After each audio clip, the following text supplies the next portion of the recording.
नमस्कार दर्शक बंधु आज हूँ शनिवार दिन नवेम्बर मास 15 तारिख आसतु जानिबा आज संपूर्ण खबर आउ देश दुनिया सबु बड़ खबर उपरे नजर पकाइबा ता पूर्व चैनल नुआ आसी चैनल को सब्सक्राइब करी पाखरे आसुथिबा बेल आइकन को ऑन करी रखंतु प्रतिदिन एमिति न्यूज वीडियो सर्वप्रथमे देखिबा पई तबे आसतु आज गुरुत्वपूर्ण खबर गुड़िक उपरे नजर पकाइबा।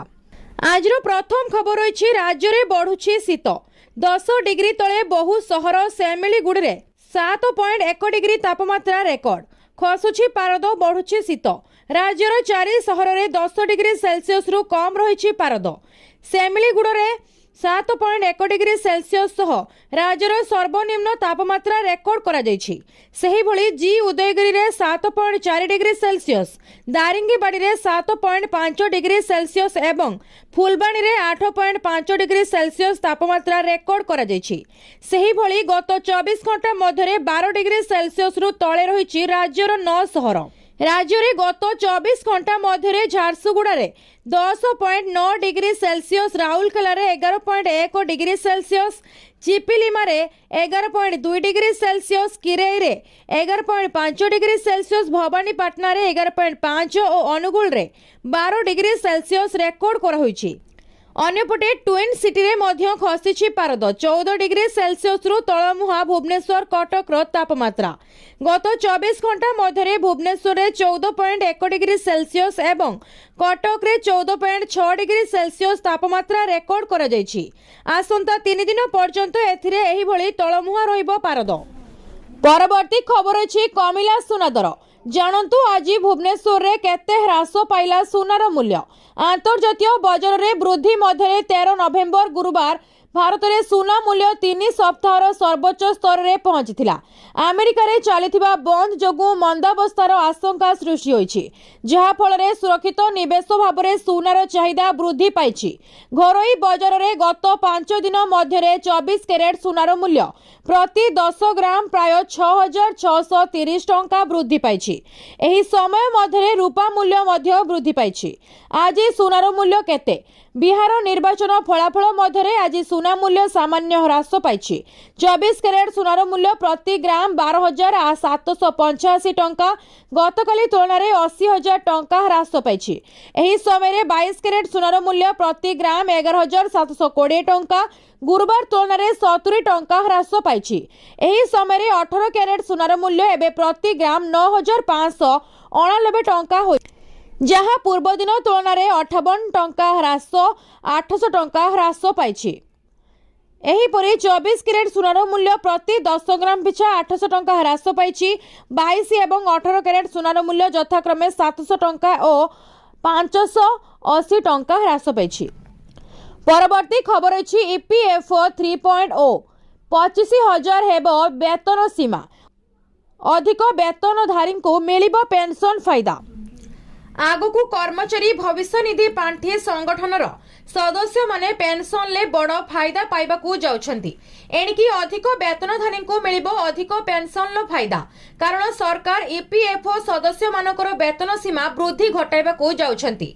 सरकार सदस्यंक वेतन सीमा 15,000 टंका रु 25,000 टंका को वृद्धि करबाकू विचार कर शेष थर पई 2014 रे कर्मचारी पेंशन योजना अंतर्गत वेतन सीमा 15,000 टंका को वृद्धि करथिले।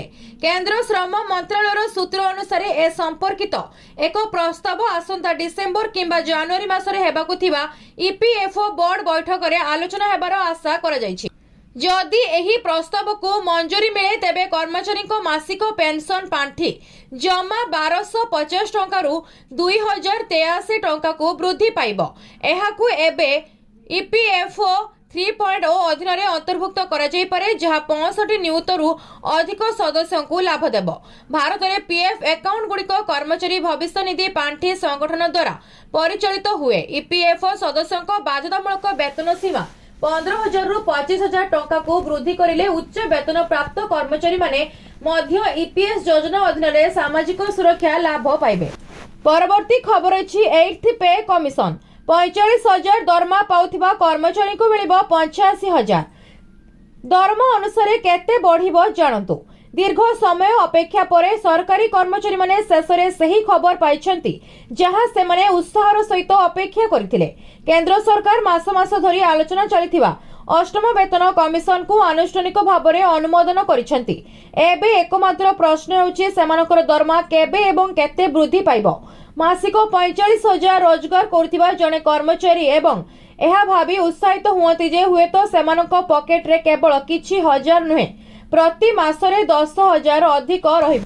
किंतु प्रश्न होछि एहा कोन प्रकृत रे घटिबो एवं जदि हां तेबे वृद्धि केते हेबो। आसंतु प्रकृत हिसाब देखिबा। वेतन कमिशन दरमा सूत्र निष्पत्ति नियंतु। सबु थर परी एथर मध्य कमिशन केवल दरमा समीक्षा करिबे नाही बरं भविष्यत रे दरमा गणना करिबा पई व्यवहृत सूत्र मध्य निर्णय करिबे। कमिशन को सुपारिश कार्यकारी हेबा परे ही सरकार फिटमेंट फैक्टर निर्णय करिसेंती।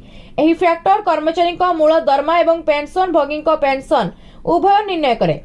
सरल भाषा रे कहिबाकू गले एहा एक गुणक भाबरे कार्य करे अर्थात फैक्टर जेते अधिक हेबो एहार दरमा सेते अधिक हेबो।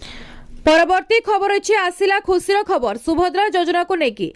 तेबे राज्य सरकार घोषणा करिसेंती जे एही मासरे हिताधिकारी माननकु तृतीय किस्ती रे 20,000 टंका दिया जिवो। गत 9 अगस्त रे बंटन कार्यक्रम रे बहुत महिला और 21 वर्ष रु अधिक झियो माने टंका पाइथिले किंतु केही केही वंचित होइथिले। सेमानक पई 5 नवेम्बर खुशीर दिन हेबो कारण सेही दिन सीधा सड़क 20,000 टंका सेमानक खाता रे पठा जिवो। जो माने प्रथम एवं द्वितीय किस्ती राशि पाई नथिले सेमानेकु 15,000 टंका एकाथरे दिया जायथिला। सेही दिन मुख्यमंत्री मोहन माझी प्राय 200 कोटी टंका बंटन करथिले। ता सहित केतोटी महिला 21 वर्ष रु अधिक झियो माने 3टी किस्ती रे मोट 15,000 टंका पाइथिले। एही सुजोग रे उपमुख्यमंत्री प्रभाती परिडा कहिथिले महिला मानकु सशक्त करिबा सरकारर प्राथमिकता। महिला माने सदृढ़ हेले समाज और व्यवस्था प्रबल हेबो एवं देशर विकास हेबो। एही बेले जो माने एपर्यंत सुभद्रा योजना रु टंका न पाई वंचित अछंती सेमानकु चलित मासरे सीधा सड़क 4टी किस्ती रे 20,000 टंका दिया जिवो। तेबे दर्शक बंधु आपण माने केतोटी किस्तीर टंका एपर्यंत पाइछंती निश्चय कमेंट करी हमकु जणांतु। परवर्ती खबर अछि एसबु कृषकों को मिलिबो नाही पीएम किसान लो आगामी 21तम किस्ती 2,000 टंका आसिला बड़ अपडेट। देशर कोटी कोटी कृषक पीएम किसान योजना रो 21तम किस्ती अपेक्षा करिसंती। सेप्टेम्बर एही टंका आसीबार अछि हेले एथरो एथिरु विलंब होईछि। एही योजना गरीब कृषक मानकु प्रति वर्ष 6,000 टंकार आर्थिक सहायता मिलिथाय। 4 मास व्यवधान रे एही टंका 2,000 टंका लेखाए मिलिथाय। एही टंका नियमित व्यवधान रे मिलिबा पई किछि काम करिबा जरूरी। जदि आपण ई केवाईसी अपडेट नाही नचेत मोबाइल नंबर अपडेट नाही तेबे एहा विलंब रे होई पारे। जदि आपनको पीएम किसान योजनार लाभ मिली थाए तेबे यथाशीघ्र पीएम किसान पोर्टाल नचेत निकटतम सीएससी जरिया निजर कथोईसी पूरण करियंतु। पीएम किसान वेबसाइट अनुसार एथिपाई रजिस्टर किसान पाई ई केवाईसी अनिवार्य। ओटीपी ई केवाईसी पीएम किसान पोर्टाल उपलब्ध नचेत बायोमेट्रिक आधारित ई कथोईसी लगी निकटतम सीएससी केंद्र संपर्क करा जाय परिबो। पीएम किसान योजना लगी mobile number update website https.pmkisan.gov.in को जानतु। आपण आउ एही साइट रे आपणकर सबु अपडेट करि परिबे। तबे आपण माने हमकु कमेंट करी निश्चय जणांतु आपण माने पीएम किसान योजना रो केतोटी किस्ती पाइबा छन। परवर्ती खबर अछि देशर 6 कोटी मृतकंक आधार कार्ड सक्रिय। जनवरी 2009 रे देश रे आधार कार्ड लागू करा जायतिला। प्रत्येक नागरिक को आधार नंबर प्रदान करिवार 15 वर्ष बीतीगलानी। एही समय मध्य 142 कोटी रु अधिक आधार कार्ड जारी रखा जायतिला किंतु 8 कोटी रु अधिक लोकंकर धारक मृत्यु सत्वे मात्र 1.83 कोटी कार्ड निष्क्रिय होई परिछि। प्राय 6 कोटी मृतकंक आधार एबे भी सक्रिय रहिछि। पश्चिम बंगरे प्राय 34 लाख आधार कार्ड धारी मृत्यु घटिछि तथापि सेमानकर आधार कार्ड एबे भी सक्रिय अछि।